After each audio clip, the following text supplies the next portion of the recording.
Hello అండి, అందరికీ నమస్తే. నా పేరు అనిల్ కేతా. జనగలం ప్రేక్షకులకు స్వాగతం.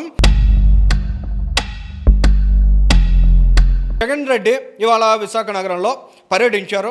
ఈ పర్యటన దేనికోసం చేశారు? జగన్మోహన్ రెడ్డి జూలై 4న కొంతమంది మత్స్యకారులు సముద్రంలో గల్లంతయ్యారు కదా, వారి కుటుంబ సభ్యుల్ని పరామర్శించాలి, వారి దగ్గర మంచి చెడు తెలుసుకోవాలి, వారికి ఏమైనా కష్టాలు ఉన్నాయా, వాటిని ఏమన్నా జగన్మోహన్ రెడ్డి తన స్థాయిలో ఏమన్నా తీర్చగలడా, ఇలాంటి అంశాల మీద ఏమైనా మాట్లాడాలి, ఇలాంటి లక్ష్యంతో ఏమన్నా జగన్మోహన్ రెడ్డి నిజంగా విశాఖ నగరానికి వచ్చి ఉంటే ఆంధ్ర రాష్ట్ర ప్రజానికం హర్షించేవారు.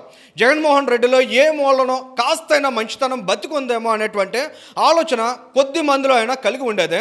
కానీ జగన్మోహన్ రెడ్డి దురదృష్టవశాత్తు సీదిరి అప్పలరాజుని సేవ్ చేయడానికి, సీదిరి అప్పలరాజు అంటే ఎవడు?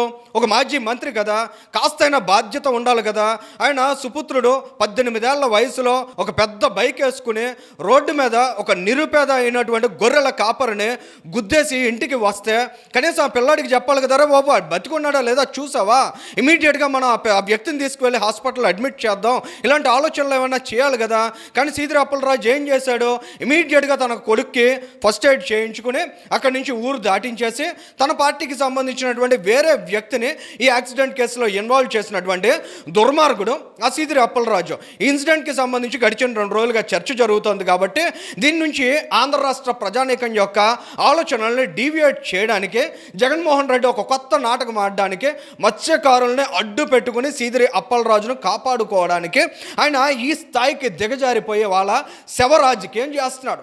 జగన్మోహన్ రెడ్డి అసలు కాస్తైనా మీకు సిగ్గు ఉంటే, కాస్తైనా మీకు మానవత్వం ఉంటే, ఏ మూలనైనా మీకు మంచికి చెడుకు తేడా ఉంటే అసలు మీరు అక్కడికి ఎందుకు వెళ్ళారో, అక్కడ ఏం మాట్లాడాలి, అక్కడ బాధితులకు మీరు ఇవ్వాల్సినటువంటి భరోసా ఏంటి, వారికి ఏ విధంగా మీ పార్టీ అండగా ఉంటుంది అనేటువంటి అంశాలను మీరు ప్రకటించాలి. మీ పార్టీ, మీ దిక్కుమాలిన ప్రభుత్వం ఆ రోజుల్లో అరగబెట్టినటువంటి నీచమైన పనుల్ని అక్కడ ప్రచారం చేసుకోవడానికి వెళ్ళింది మీరు అక్కడికి. మత్స్యకారులు అంటే అంత లోకుగా కనిపిస్తుంది వాళ్ళ మీకు.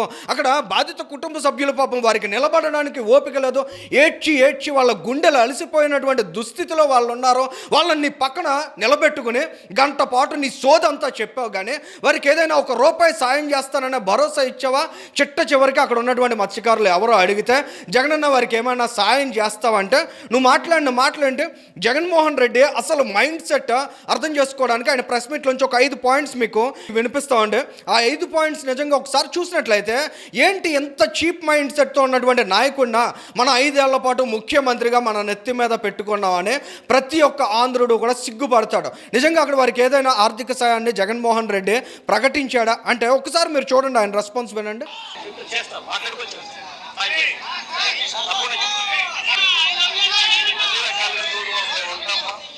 పార్టీ తరపు నుంచి కూడా మీ అందరికీ కూడా మనం చేయగలిగిన సహాయం అంతా కూడా చేస్తామమ్మా. అది ఎక్కువ చేయలేకపోయినా కూడా మ్యాక్సిమం అయితే మాట్లాడుకొని అందరం కూడా మాట్లాడుకొని పార్టీ తరపు నుంచి మ్యాక్సిమం నీకు అందించే సహాయం కూడా చేస్తాం. చూసారు కదా, జగన్మోహన్ రెడ్డికి అసలు నోట్లోంచి మాట బయటికి రావట్లేదు. అంటే ఆర్థిక సాయం చేయాల్సి వస్తుంది అనే మాట వచ్చేప్పటికే ఎంత నెమ్మదిగా మాట్లాడుతున్నాడు చూసారు. అప్పటిదాకా గొంతు చించుకునే, అంటే ఎవరో ప్రాణాలు పోయే మత్స్యకారులను అడ్డు పెట్టుకుని తన రాజకీయ అజెండాకి బాగా ఫ్రీగా ప్రచారం చేసుకోవచ్చు, అద్దె మైకులు బాగా దొరుకుతాయి, అక్కడ సోషల్ మీడియాలో బాగా రప్చర్ చేసుకోవచ్చు, ఇంకోవైపు సీదిరి అప్పలరాజును కూడా ప్రొటెక్ట్ చేసుకోవచ్చు, సో తన రాజకీయ లక్ష్యాలన్నీ కూడా నెరవేరుతాయి అని చీప్గా ఫ్రీగా అక్కడికి వచ్చిందని వచ్చేసాడు. నిజంగా జగన్మోహన్ రెడ్డి నుంచి అక్కడ ఉన్న బాధితులు ఏమైనా ఆశిస్తారా? జగన్మోహన్ రెడ్డి దగ్గర ఉన్న సొమ్ము అది అంత పాపిస్ట్ సొమ్ము అనేది వాళ్ళకి తెలియనిదా? జగన్మోహన్ రెడ్డి గొడ్డలు వేట్లు లేదా ఆయన శవాలను లేపేసినటువంటి ఉదంతాలు అన్నీ కూడా ఈ మధ్యకాలంలో బాహాటంగానే ప్రజల్లో చర్చలో ఉన్నటువంటి సందర్భాన్ని కూడా మనం చూస్తూ ఉన్నాం కదా. ఇటువంటి నాయకులు ప్రజల్ని పీల్చి పిప్పి చేసి ఆంధ్రప్రదేశ్ రాష్ట్రాన్ని గొల్ల చేసి సంపాదించి కూడబెట్టినటువంటి అక్రమ సొమ్ము నుంచి నిజంగా ఏ ₹1 తిన్నా కూడా వాళ్ళకి మంచి జరుగుతుందా? సో ఇలాంటి అంశాలన్నీ కూడా ఖచ్చితంగా ఆలోచించుకుంటారు కదా. జగన్మోహన్ రెడ్డి ఒక మాజీ ముఖ్యమంత్రి కాబట్టి కనీస గౌరవంగా ఉండాలి కాబట్టి ఆయన మాట్లాడుతుంటే ఆ పక్కన నిలబడ్డారు. సో ఎవరో అడిగారు, అన్న వాళ్ళకి ఏమన్నా ఆర్థిక సాయం చేస్తావా అని. జగన్మోహన్ రెడ్డికి ఏమన్నా సత్తు ఉంటే చేసేది ఉంటే చేస్తానని చెప్పాలి, లేని పక్షంలో తర్వాత ప్రకటిస్తాను అక్కడి నుంచి జారుకోవాలి. కానీ జగన్మోహన్ రెడ్డి జుగుప్సాకరమైన మైండ్ సెట్ చూసారండి. ఆయన ఎలా ఆలోచిస్తున్నాడో అంత ఎక్కువగా ఇవ్వలేకపోవచ్చు, నీ దగ్గర నుంచి అంత ఎక్కువ ఏమన్నా ఆశించారా జగన్మోహన్ రెడ్డి? జగన్ అన్న మాకేమో ₹1,00,00,000 అని అడిగారా, ఒక 50 లక్షలు అని అడిగారా? అసలు జగన్మోహన్ రెడ్డి యొక్క ఆలోచన స్థితి ఎంత డీగ్రేడింగ్గా ఉంటుంది, ముఖ్యంగా పేద ప్రజలను ఆయన చూసేటువంటి కోణం ఎలా ఉంటుంది అనేది కూడా ఈ మాటల్లో చాలా స్పష్టంగా అర్థమవుతోందండి. ఏదేమైనా జగన్మోహన్ రెడ్డి అడుగు అడుగున అబద్ధాలు, అంటే సీఎం స్లోగన్స్ అంటే ఇవాళ అక్కడ బాధితులు ఉన్నారో వాళ్ళ గుండెలు అలసిపోయేలాగా వాళ్ళు రోధించున్నారో వాళ్ళ బాధను అర్థం చేసుకోవాలి కదా. అక్కడ ఉన్నటువంటి సైకోమోటో అయినా ఎలా మాట్లాడుతున్నారు, ఎలా అరుస్తున్నారు చూడండి. కళ్ళు మూసుకొని కళ్ళు తెరిచేసరికి 3 ఏళ్ళు అయిపోతాయి. ఆ తర్వాత మన ప్రభుత్వం వస్తుంది.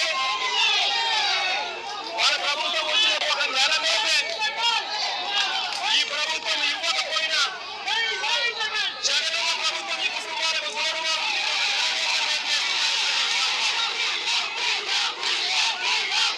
చూసారా ఈ స్లోగన్స్ ఎంత వరస్ట్, ఎంత హారిబుల్గా ఉంటుందండి. ఆ బాధితుల సైడ్ నుంచి ఒకసారి ఆలోచించండి.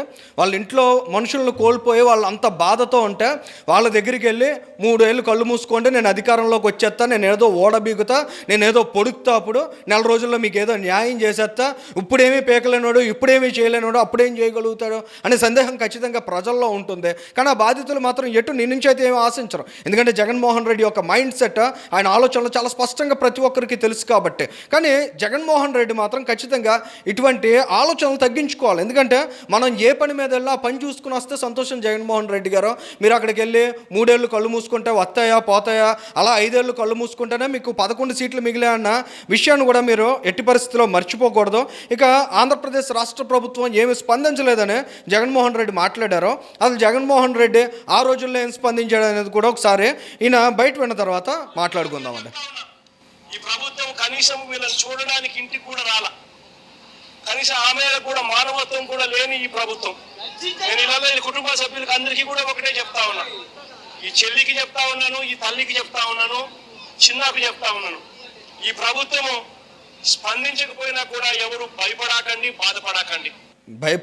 బాధపడకండి. జగన్మోహన్ రెడ్డి అసలు నిన్ను చూసి భయపడాలి, నువ్వు అధికారంలోకి వస్తావేమో అన్న భయంతో ప్రజలంతా బాధపడాలి. ఎందుకంటే జగన్మోహన్ రెడ్డి 2019-24 మధ్యకాలంలో చూస్తే 275 మంది మత్స్యకారులు ఇదే విధంగా సముద్రంలో వేటకు వెళ్ళి మిస్ అయ్యారు, గల్లంతయ్యారు, ప్రాణాలు కోల్పోయారు. ఇదేమి వాళ్ళ కొత్తగా జరిగినటువంటి ఇన్సిడెంట్ కాదు. నిజంగా ప్రభుత్వం వైపు నుంచి ఏవైనా పొరపాట్లున్నా వాళ్ళు ఎప్పటికప్పుడు సమీక్షించుకుని అధికారులు కూడా వాటిని రెక్టిఫై చేసుకునే దిశగా ఎప్పటికప్పుడు ఆలోచనలు చేస్తూ ఉంటారు. ఎందుకంటే ఆ రోజు 275 మంది ప్రాణాలు కోల్పోయారంటే ఎంత ప్రమాదకరమైనటువంటి సిచ్యువేషన్స్లో వేట కొనసాగుతుంది.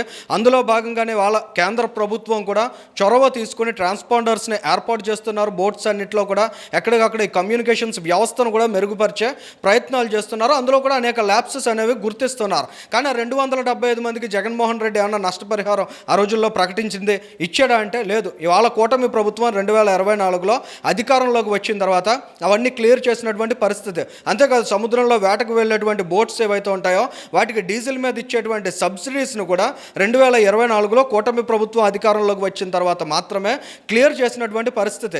జగన్మోహన్ రెడ్డి 5 ఏళ్ల కాలం పాటు మత్స్యకారులు వేట నిషేధ కాలం ఏదైతే ఉంటుందో ఆ సమయంలో వారికి 10,000 రూపాయలు మాత్రమే ఇచ్చేవాడు. కానీ వాళ్ళ కూటమి ప్రభుత్వం అధికారంలోకి వచ్చిన తర్వాత 20,000 రూపాయలు సాయం అందిస్తున్నారు. అంటే 5 ఏళ్ల కాలంలో జగన్మోహన్ రెడ్డి 511 కోట్లు ఎంతో చెల్లిస్తే కూటమి ప్రభుత్వం ఈ 2 ఏళ్ల కాలంలోనే మత్స్యకారులకు 535 కోట్ల రూపాయల మేర ఈ వేట నిషేధ కాలంలో ఇచ్చినటువంటి పరిస్థితి. మరి వాళ్ళ ఆంధ్రప్రదేశ్ రాష్ట్రంలో మత్స్యకారుల పక్షాన నిలబడి మంచి చేస్తున్నటువంటి ప్రభుత్వం ఇవాళ కూటమి ప్రభుత్వమా లేక ఆ రోజుల్లో జగన్మోహన్ రెడ్డి ప్రభుత్వమా అనేది ఖచ్చితంగా మత్స్యకారులు కూడా ఆలోచించాల్సినటువంటి అవసరం ఉంది. ఇక జగన్మోహన్ రెడ్డి సందు దొరికితే ఎంత సింపుల్గా అబద్ధాలు చెప్తాడో, అసలు ఆయన నోటితో ఏం మాట్లాడుతున్నాం అనేటువంటి ఇంగితం కూడా లేకుండా ఎంత దారుణంగా ప్రజలను మోసం చేస్తాడో అనేది కూడా ఒకసారి ఈ మాట వింటే మీకు అర్థమవుతుందండి. తిరిగి వచ్చిందంటే ఈ 10 ఫిషింగ్ హార్బర్లలో కూడా ఒక్కొక్క ఫిషింగ్ హార్బర్లలో కనీసం అంటే 10,000 బోట్లు కనీసంగా తిరుగుతూ 10,000 బోట్లకు సంబంధించి ఒక్కొక్క బోటుకు 7-8 మంది చూసారు కదా ఎంత సిగ్గుగా అబద్ధాలు చెప్పేస్తాడంటే జగన్మోహన్ రెడ్డి. ఒక్కో ఫిషింగ్ హార్బర్లో 10,000 బోట్లు అట. అసలు విశాఖ ఫిషింగ్ హార్బర్లో ఎన్ని బోట్లు ఉన్నాయో జగన్మోహన్ రెడ్డి నీకు తెలుసా? అసలు ఏ రోజన్నా తెలుసుకునే ప్రయత్నం చేసావా? నువ్వు అధికారంలో ఉన్నప్పుడు ముఖ్యమంత్రిగా ఉన్న సమయంలో కూడా అటువంటి ప్రమాదం, ఒక భారీ అగ్ని ప్రమాదం జరిగి బోట్లు తగలడిపోతే ఆ రోజుల్లో కూడా పవన్ కళ్యాణ్ గారు ముందుకు వచ్చి, చంద్రబాబు నాయుడు గారు ముందుకు వచ్చి, నారా లోకేష్ గారు ముందుకు వచ్చి గట్టిగా నిలదీస్తేనే కదా నువ్వు ఆ రోజుల్లో మత్స్యకారులకు 80% కంపెన్సేషన్ ఇవ్వడానికి ముందుకు వచ్చావు. సో వ్యక్తిగతంగా నువ్వు ఏ రోజైనా మత్స్యకారులకు ఏదైనా ₹1, ₹1 సాయం చేసావా?